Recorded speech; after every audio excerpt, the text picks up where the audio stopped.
बहुत बहुत शुक्रिया। मैं तो सोच रहा था कि कहीं और थोड़ी देर बैठना पड़ेगा, पर आपने तो जल्दी बुला लिया मुझे। बहुत बहुत धन्यवाद आपका।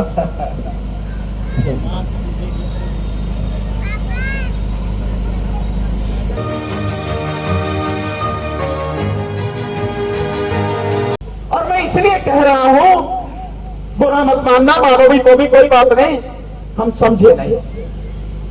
अगर साथियों हम समझ गए होते ना, तो बाबा साहब 14 अक्टूबर 1956 को जब उन्होंने नागपुर में लाखों लोगों के साथ बौद्ध धर्म की दीक्षा ली, हम सारे के सारे कब के बुद्धिस्ट हो गए होते, कब के बौद्ध धर्म में दीक्षित हो गए होते, पर हुए तो नहीं। बहाने हम चाहे अपनी पत्नी को दें या किसी को दें, कुछ भी करें, लेकिन हुए तो नहीं। आज भी हम वहीं के वहीं खड़े हैं। आज भी इस देश में मात्र आधा %, देश की आबादी 140 करोड़, इस 140 में आधा %, यानी कि मात्र 70 लाख लोग ही बुद्धिस्ट हैं। 70 लाख, और बाबा साहब के समय में ही उसी दिन 10 लाख लोग बुद्धिस्ट हो गए। तो हमारी प्रगति कितनी है, इसको आप समझ सकते हो।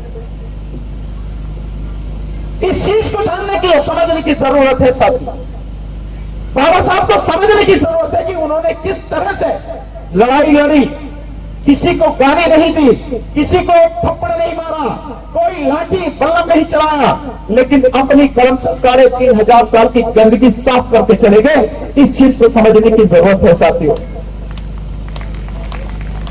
और इस चीज को समझने के लिए बहुत ज्यादा मेहनत भी करने की जरूरत नहीं है। बाबा साहब जो लिख के चले गए, बाबा साहब का जो साहित्य है, उसमें मैं समझता हूं, मेरे विचार से अगर 4 किताबें पढ़ ली जाए, केवल 4 किताबें, तो हमारी जिंदगी का अंधेरा बिल्कुल मिट जाए। मैं बिल्कुल विश्वास के साथ कह सकता हूं, केवल 4 किताबें। नंबर 1,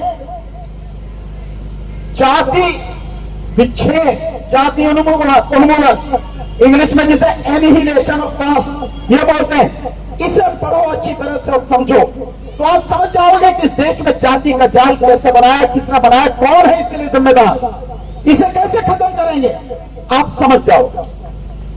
दूसरा, धर्मांतर क्यों? बाबा साहब डॉक्टर अम्बेडकर ने बताया कि धर्मांतर क्यों। ये एक छोटी सी किताब है, बाबा साहब का भाषण है, वही है किताब। इसे पढ़ो तो आप समझ जाओगे कि हमें बौद्ध धर्म की दीक्षा क्यों लेनी चाहिए, और बौद्ध धर्म की दीक्षा लेने के बाद भी हम बेहतर ही होंगे, हमारा भविष्य उज्जवल होगा, हम मजबूत होंगे, हमारे उसमें कोई कमी नहीं आएगी किसी भी तरह की। जिनको ये डर है कि रिजर्वेशन चलाया जाएगा, भैया रिजर्वेशन तो तुम्हारा चला जाए, डर है रख के रखो, क्या फायदा। तुम्हारे नेताओं के होते हुए तुम्हारे 131 MP लोकसभा में है और 1145 MLA इस देश में हर विधानसभा में है, मिला के टोटल। इनके रहते हुए तुम्हारा रिजर्वेशन चला गया, निजीकरण के माध्यम से सारा रिजर्वेशन चला गया। लेकिन अगर बाबा साहब डॉक्टर अम्बेडकर की बात को मान लिया, समझ लिया, और धर्मांतर को पढ़ने के बाद में हम लोग मास स्केल पर करोड़ों की संख्या में धर्म में दीक्षा लें, बौद्ध धर्म की दीक्षा लें, तो आपके दिन बदलने शुरू हो जाएंगे। आपके दिलो दिमाग से गंदगी, आपकी जिंदगी से गंदगी और दुख साफ हो जाएगा।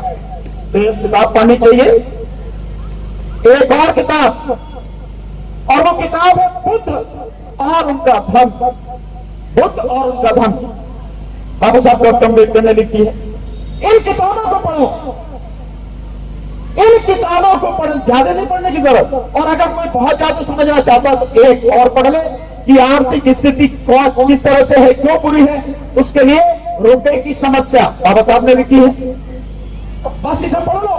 इतनी ही किताब अगर आपने पढ़ ली, इतनी ही किताब अगर आपने समझ ली, और समझने के बाद इन्हीं पर अगर अमल कर लिया, मैं पूरे विश्वास के साथ कहता हूं भारत का भविष्य बदल जाएगा। आपके घर से, आपकी जिंदगी से दुख बिल्कुल साफ हो जाएंगे। ये हमें पढ़ने की, समझने की और उस पर चलने की जरूरत है। नहीं तो साथियों, अगर आप नेताओं के भरोसे बैठे हो, वो आपको कुछ देने वाले नहीं, वो आपका भला करने वाले नहीं। नेता ने हमेशा अपना भला किया, और ये तो नेता कहना भी इनको बेकार है, इनको तो राजनीतिबाज कहना चाहिए, जैसे कबूतरबाज, इसी तरह से राजनीतिबाज।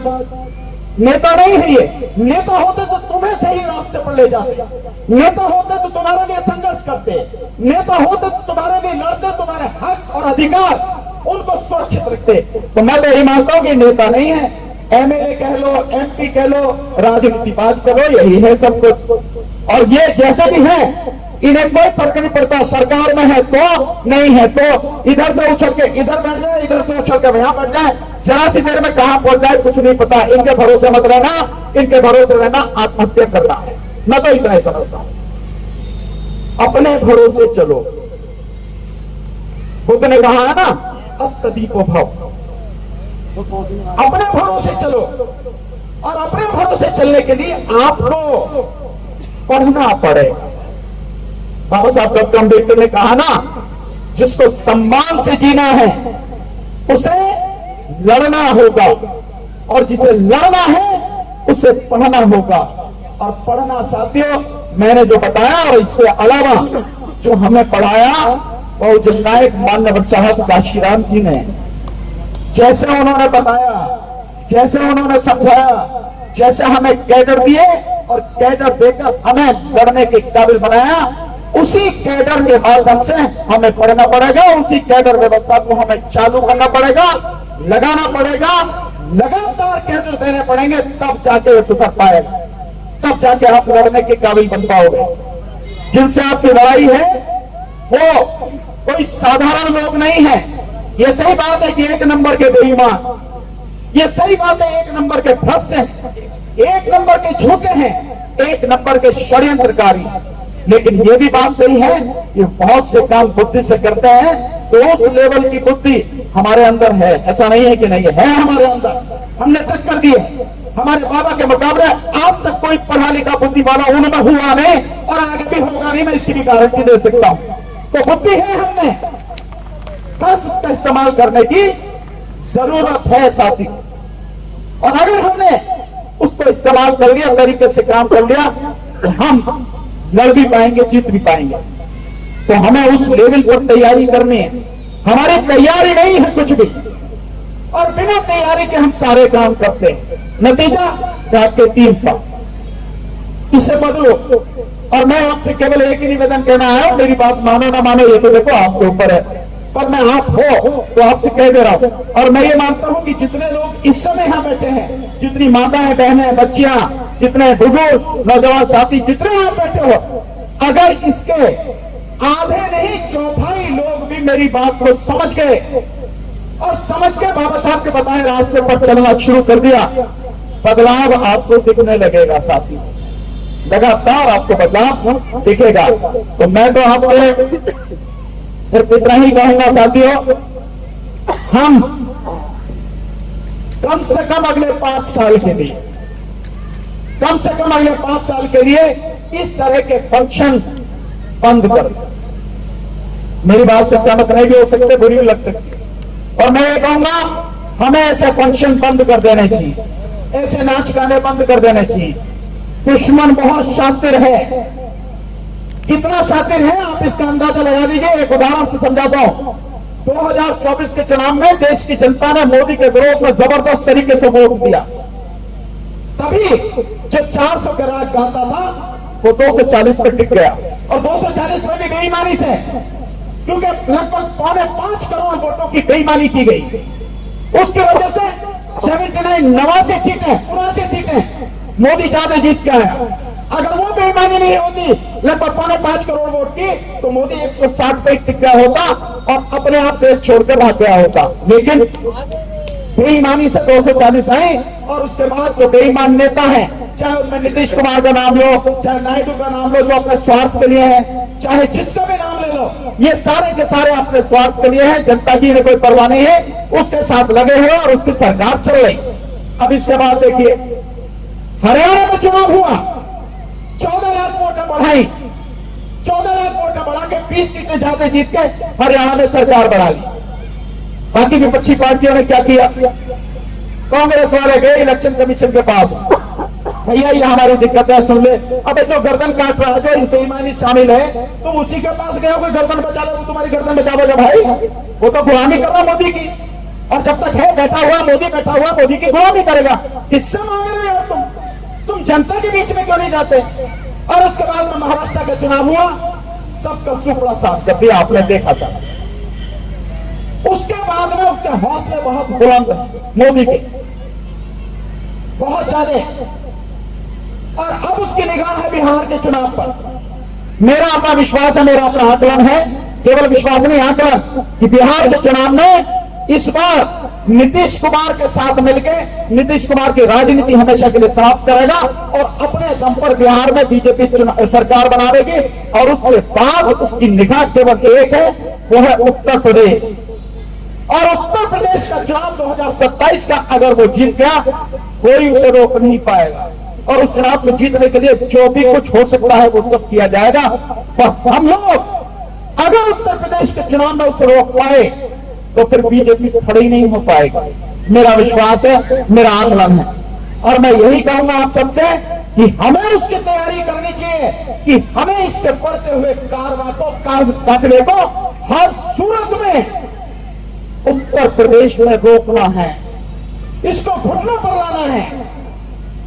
वो लड़ाई हमें लड़नी, और वो लड़ाई जब तक ट्रेंड नहीं होगे, जब तक आप कैडराइज नहीं होगे, जब तक मानव साहब का चिराम द्वारा दिए गए कैडर के अनुसार आप पूरी तरह से मजबूत नहीं बनेंगे, आप न लड़ाई लड़ पाएंगे, जीतना तो भूल नहीं जाओ। हम लोगों ने ये काम शुरू कर दिया है साथियों, और हम लगातार ये काम कर रहे हैं। हमने एक व्यवस्था की है कि हर महीने जो सेकंड सैटरडे और संडे होता है, यानी दूसरा शनिवार और दूसरा इतवार, इस पर हम 100 लोगों को लगातार कैडर दे रहे हैं। आप में से बहुत से साथी होंगे जो मंच पे भी बैठे हैं और जो सामने भी बैठे हैं। मानव साहब का कैसे मानव साहब काशीराम जी का कैडर लिया होगा, मुझे ये सौभाग्य नहीं मिला, मैंने नहीं लिया, पर जो बीएसपी में कैडर होता था वो मैंने जरूर समझा। और उसके आगे बहुत सी चीजें हमने की हैं। तो मैं चाहूंगा, अगर आप लोग चाहते हैं कि ये हालात बने, आप लोग चाहते हैं कि हालात अच्छे हों और इस देश में जो गंदगी फैली है वो साफ हो, तो अपने आप को कैडराइज करो। हम अब दिल्ली का जो पहला कैडर कर रहे हैं वो 14 और 15 जून को 14 और 15 जून को हम लोग वो कर रहे हैं।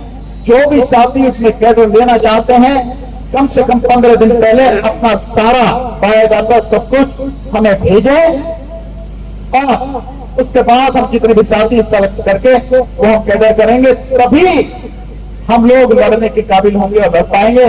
समय बहुत हो गया, मैं जानता हूं पीछे भी साथी बैठे हैं, उन्हें भी बोलना है, आप लोगों को उन्हें भी सुनना है, उसके बाद घर भी जाना है। आपने पूरी सोसाइटी जो दिल्ली है उन्होंने मुझे यहाँ बुलाया, मौका दिया बोलने का, सम्मान दिया, आपके बुलावे का, आपके मौके का, आपके सम्मान का बहुत बहुत धन्यवाद, बहुत बहुत शुक्रिया आप सबका। आपने धैर्य से मेरी बात सुनी, पर मेरी बात को सोचना साथियों जरूर, बिना मतलब अगर आप बात सोचोगे नहीं, उस पर चिंतन मनन नहीं करोगे तो कोई परिणाम होने वाला नहीं है साथियों। इसी के साथ मैं अपनी बात समाप्त करता हूं।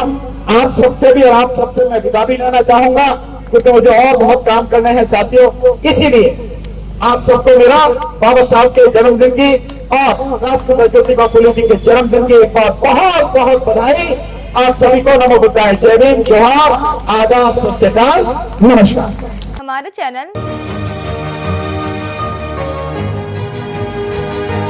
लाइक, शेयर, सब्सक्राइब देखना मत भूलिएगा। जय भीम, जय भारत, जय संविधान, नमो बुद्धाय। धन्यवाद। चैनल आर्थिक समस्या से गुजर रहा है। अगर आप बहुजन समाज में बाबा साहेब आम्बेडकर और तथागत बुद्ध की विचारधारा को अधिक से अधिक लोगों तक पहुंचाना चाहते हैं तो हमें आर्थिक सहयोग प्रदान करें, ताकि हम अपने चैनल के माध्यम से देश विदेश में समता, बंधुता, एकता और संवैधानिक अधिकारों को ज्यादा से ज्यादा लोगों तक पहुंचा सकें। आप अपनी सहायता राशि नीचे लिखे खाते में जमा करा सकते हैं। खाता धारक गौतम रत्ना, खाता संख्या 3169576865 IFSC कोड SBIN 0060336, बैंक भारतीय स्टेट बैंक। आप हमारे बैंक खाते का विवरण स्क्रीन पर भी देख सकते हैं। जय भीम, जय भीम। मैं गौतम रत्ना गौतम फिल्म्स प्रोडक्शन में आपका स्वागत करता हूं। आप हमारे प्रोडक्शन हाउस के अंदर अपना कैरियर बना सकते हैं as a film director, as a producer and actor and actress and editor and cinematographer also.